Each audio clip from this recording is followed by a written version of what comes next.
Hello, this is relaxing episode. Today I'm going to make a meal for my puppy. And this is my puppy. Alright, let's get started. First, you need a pork, chicken, and a beef,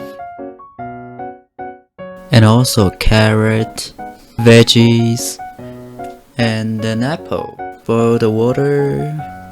While waiting, cut the meat in pieces.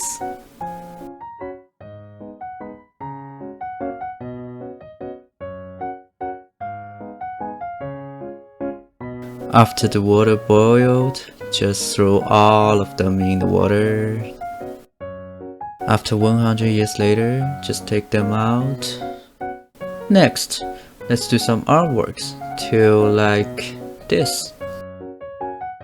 Then we put some nutrition powders, desserts, and milk, and an apple. Alright, seems like we're good to go. Let's enjoy the meal.